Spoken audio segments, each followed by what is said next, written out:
warahmatullahi wabarakatuh. Selamat berjumpa lagi anak-anak dengan pembelajaran bahasa Indonesia. Pembelajaran berbasis aktivitas sebuah alternatif pembelajaran jarak jauh. Sebelum belajar, seperti biasa, kita mulai berdoa dengan membacakan surat Al-Fatihah.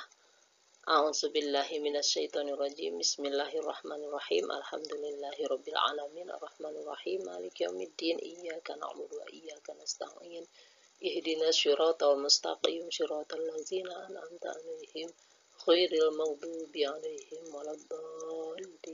Amin. Semoga semuanya ada dalam sehat walafiat. Dan anak-anak, seperti biasa, kalian pakai protokol kesehatan. Jangan lupa pakai masker, jaga jarak, walaupun belajar mandiri di rumah, tapi tetap kita semangat. Pada pembelajaran hari ini, kita akan membahas tentang berkorespondensi dengan surat pribadi dan surat dinas. Siapa yang tahu apa yang dimaksud dengan surat? Pada era zaman digital, sekarang orang-orang lebih banyak memilih mengirim surat atau pesan melalui email, SMS, WhatsApp, dan media lainnya. Itu hanya sebagai instan.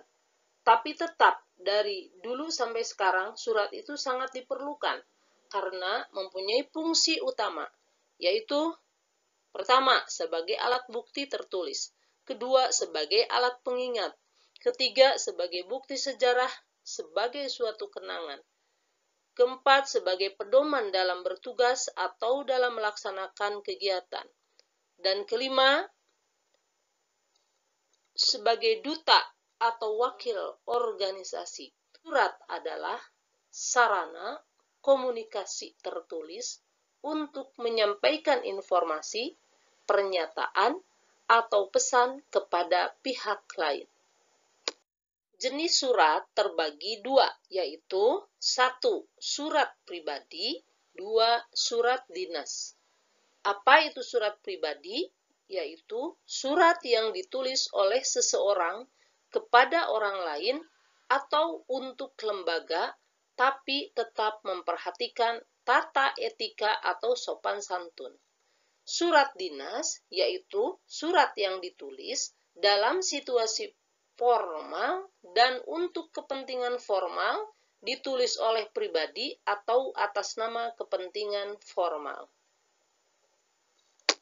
Ayo menjalin komunikasi melalui surat pribadi.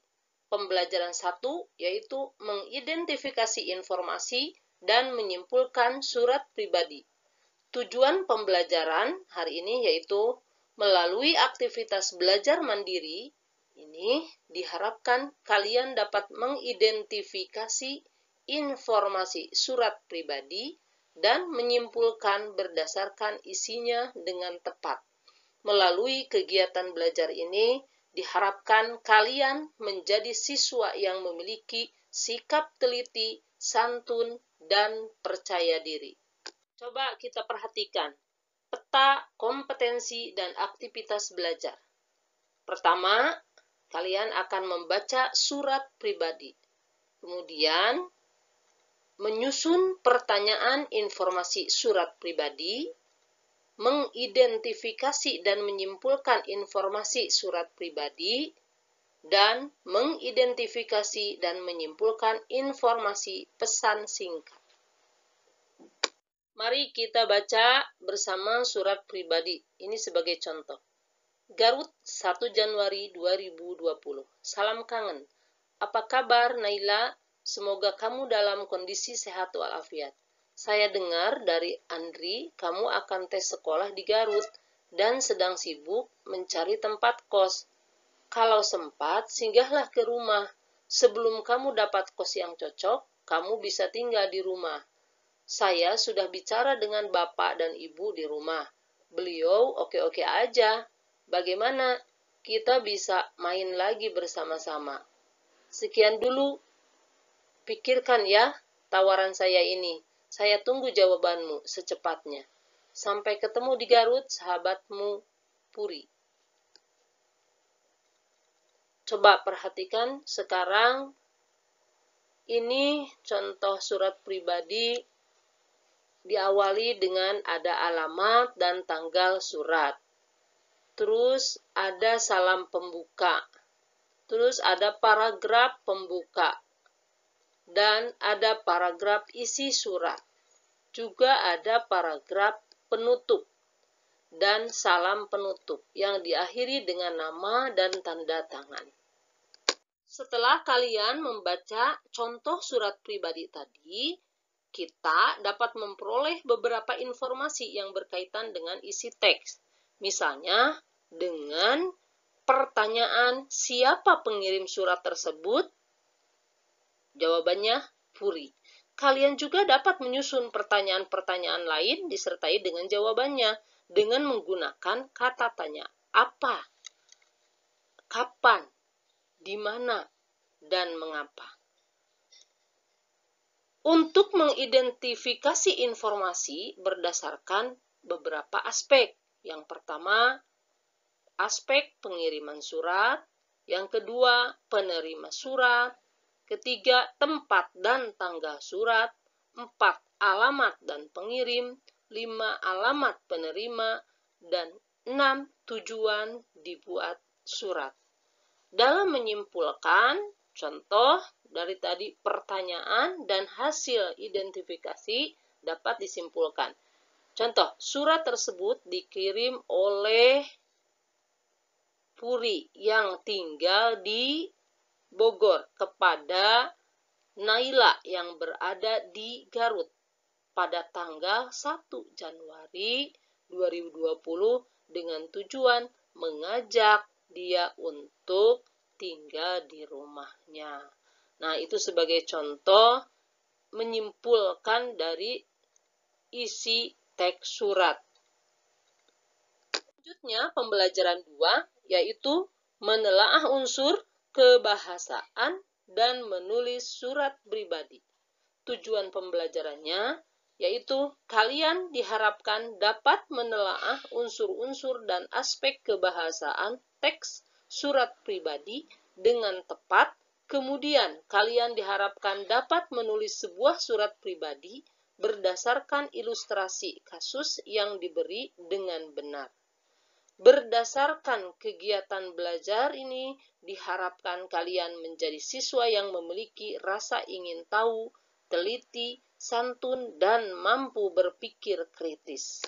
Sebagai peta kompetensi dan aktivitas belajarnya, pertama, membaca surat pribadi, selanjutnya menelaah unsur-unsur surat pribadi, kemudian menelaah aspek kebahasaan surat pribadi, dan terakhir kalian menulis surat pribadi. Setelah mempelajari surat pribadi tadi, maka kelengkapan unsur-unsur surat pribadi terdiri dari 1. Tanggal pembuatan surat, 2. Alamat surat, 3. Salam pembuka, 4. Paragraf pembuka surat, 5. Paragraf isi surat, 6. Paragraf penutup surat, 7. Salam penutup, tanda tangan, dan nama pembuat surat. Sedangkan aspek kebahasaan yang terdapat dalam surat pribadi tadi, contoh kata sapaan. Hai, apa kabar kalian?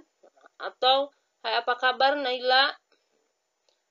Kata ganti orang, kamu lagi apa? Itu kamu kata ganti orang. Saya, aku. Kata kerja, bermain, berlari.